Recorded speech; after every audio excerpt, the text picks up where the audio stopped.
മൂത്രം ഒഴിക്കാൻ പോയപ്പോൾ ഏതോ സംഘി ഒപ്പിച്ച പണിയാണെന്നാണ് ഇവിടുത്തെ ജിഹാദികൾ പറഞ്ഞത്.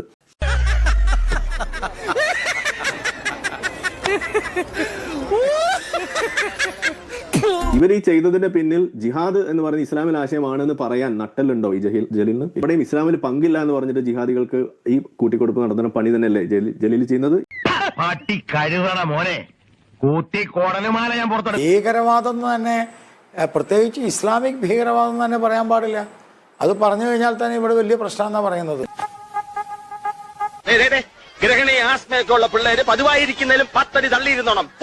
നല്ല അസൽ കാക്കാനെന്ന് പറഞ്ഞു.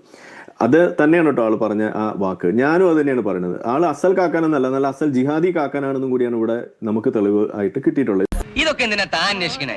ഒരു സാമാന്യ മര്യാദക്ക് ഇവിടെ ഈ ചർച്ചയിൽ ഉടനീളം അദ്ദേഹത്തിന്റെ സംസാരത്തിൽ നിന്ന് അതാണ് വന്നിട്ടുള്ളത്. എന്താണെന്ന് ഒന്ന് പറഞ്ഞിട്ട് അത് അവസാനിപ്പിക്കാം. അതായത് ഒരു 3-4 വിഷയങ്ങൾ നമ്മൾ എടുക്കുകയാണ്. ഈ ഏറ്റവും ഒടുവിൽ വന്നിട്ടുള്ള വിഷയം, സനൂഫ് എന്ന് പറയുന്ന ആ ഒരു ജിഹാദി ആയിട്ടുള്ള മുസ്ലിം അവിടെ ഒരു കമന്റ് എടുക്കുകയും പഹൽഗാം അക്രമത്തെ കുറിച്ചിട്ട് ഒരു വളരെ വളരെ ദേശവിരുദ്ധമായ, വളരെ തീവ്രവാദത്തിന് അനുകൂലമായ ഒരു കമന്റ് ഇട്ടപ്പോ, ഒരു വർഷം മുന്നേ ഇട്ടപ്പോ, അതിപ്പോ അത് പിടിക്കപ്പെടുന്ന ഒരു അവസ്ഥ ഉണ്ടായപ്പോ ഇവിടുത്തെ ഈ ജിഹാദി അനുകൂലമായ ആളുകൾ എന്താ പറഞ്ഞത്? ഇത് അയാളുടെ മൊബൈൽ എവിടെയോ മാറിയിരുന്ന സമയത്ത് മൂത്രം ഒഴിക്കാൻ പോയപ്പോ ഏതോ സംഘി ഒപ്പിച്ച പണിയാണെന്നാണ് ഇവിടുത്തെ ജിഹാദികൾ പറഞ്ഞത്.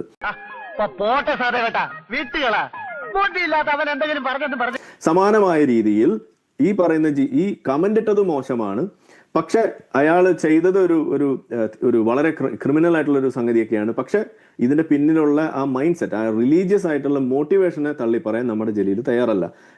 തോക്കുമെടുത്ത് പ്രതികാരം ചെയ്തില്ലെങ്കിലും എന്റെ വിദ്യാഭ്യാസത്തിനനുസരിച്ചുള്ള പ്രതികാരങ്ങളും ഞാൻ ചെയ്യണ്ടേ? ഞാനും വികാരമുള്ള ഒരു മനുഷ്യനാണ് മിസ്റ്റർ ജീവൻ. ഇത് തന്നെയല്ലേ ഈ ജിഹാദി തരം എന്ന് പറയുന്നത്? ഒന്നത്. രണ്ടാമത്തത് അഹമ്മദാബാദ് വിഷയം നമ്മൾ ഇവിടെ ചർച്ച ചെയ്യുന്നത്. ഇതിലെന്താ നമ്മൾ കാണുന്നത്? ഈ പറയുന്ന ആളുകളെ അറസ്റ്റ് ചെയ്യുന്നു, വധശിക്ഷയ്ക്ക് കൊണ്ടുപോകുന്നു, ഇതെല്ലാം നമ്മളിവിടെ കാണുമ്പോൾ ചെയ്തത് ക്രിമിനൽ ആക്ടിവിറ്റിയാണ്. അതിനെ ഞാൻ വളരെ തള്ളി പറയുന്നു, ഭയങ്കര തെമ്മാടിത്തരമാണെന്നൊക്കെ പറയും. പക്ഷെ ഇവർ ഈ ചെയ്തതിന്റെ പിന്നിൽ ജിഹാദ് എന്ന് പറയുന്ന ഇസ്ലാമിൽ ആശയമാണെന്ന് പറയാൻ നട്ടലുണ്ടോ ഈ ജലീലിന്? പിന്നെ ഒരാൾ ഉപദേശിക്കാൻ പോകുമ്പോ താനാളായോ എന്ന് ആലോചിക്കണം, എന്നിട്ട് ഉപദേശിക്കാൻ പറ്റില്ല. അപ്പോ ഈ ജിഹാദികൾക്ക് അറിയാം, അവരെന്ത് തോന്നിയാൽ ഒപ്പിച്ചാലും അത് ഇസ്ലാമിന്റെ പേരിൽ ഒപ്പിച്ചാൽ പോലും അതിനെ വെളുപ്പിക്കാൻ ഇതേപോലെ ജിഹാദി കൂട്ടിക്കൊടുപ്പുകാരായ ജലീലിനെ പോലുള്ള കുറെ ആളുകൾ ഈ നാട്ടിൽ കറങ്ങി നടപ്പുണ്ടെന്ന് അറിയുന്ന ആളുകളാണ് ഈ ജിഹാദികൾ. നീ ഒരു കാര്യം ചെയ്യ്, നേരെ പാർട്ടി ഓഫീസിലേക്കല്ലേ, അവിടെ നിന്ന് എന്തെങ്കിലും നക്കാപ്പിച്ചു തരും, അതും വാങ്ങി ഓടി രക്ഷപ്പെടാം. അതുകൊണ്ടാണ് ജലീൽ അത് ആ രീതിയിൽ ഇന്ന് വെളുപ്പിച്ചുകൊണ്ടിരിക്കുന്നത്. അത് തന്നെയാണ് ഇവിടെ ചെയ്തത്. ഇനി അടുത്തത് ഉസ്ബെക്കിസ്ഥാനിലെ വിഷയം. എന്താ അതിൽ പറഞ്ഞത്? ലവ് ജിഹാദ് എന്ന് പറയുന്ന സാധനത്തെ അത് തെമ്മാടിത്തരമാണ്, ഇങ്ങനെ മാതാപിതാക്കളുടെ സാധനം ഉടച്ചു കളഞ്ഞ ആളുകളാണെന്നൊക്കെ പറഞ്ഞു. പക്ഷെ അതിന്റെ പിന്നിലും ഈ മതപരമായ ഖുർആനിലെ 2:221 ആണെന്നാണ് എന്റെ ഓർമ്മ. ആ ആയത്തിൽ പറയുന്ന പ്രകാരമുള്ള ബഹുദൈവ വിശ്വാസിനികളായിട്ടുള്ള സ്ത്രീകളെ നിങ്ങൾക്ക് അവരെ ഇഷ്ടപ്പെട്ടാലും അവരെ കല്യാണം കഴിക്കാൻ നിങ്ങൾക്ക് അനുവാദമില്ല, അപ്പോൾ അവരെ മതം മാറ്റണം എന്ന് പറയും. അതിനേക്കാൾ ഭേദം അവിശ്വാസിനിയായ അടിമപ്പെണ്ണാണ് എന്ന് പറയുന്ന വളരെ റേസിസ്റ്റ് ആയിട്ടുള്ള സ്ലേവറിയെ പിന്താങ്ങുന്ന ഒരു ആയത്ത് അവിടെ ഉണ്ടായിരിക്കെ, ആ സാധനമൊക്കെ ഇവിടെ ഉണ്ടായിരിക്കുക. അതും എടുത്തു വെച്ചുകൊണ്ട് ജിഹാദികളും ഈ പറയുന്ന ലവ് ജിഹാദ് ചെയ്യുന്ന ആളുകളും ഈ പണി എടുക്കുന്ന സമയത്ത് ജലീൽ എപ്പോഴെങ്കിലും അതിനെ തള്ളി പറയുന്നുണ്ടോ? അവന്റെ ഒരു ഷൈനിങ്. അവിടെയും ഇസ്ലാമിൽ പങ്കില്ല എന്ന് പറഞ്ഞിട്ട് ജിഹാദികൾക്ക് ഈ കൂട്ടിക്കൊടുപ്പ് നടത്തുന്ന പണി തന്നെയല്ലേ ജലീൽ ചെയ്യുന്നത്? ഇത് തന്നെയാണ് ഞാൻ സൂചിപ്പിക്കുന്നത്. ജലീലും ഈ പറയുന്ന ആളുകളും തമ്മിൽ ഒരു വ്യത്യാസമില്ല.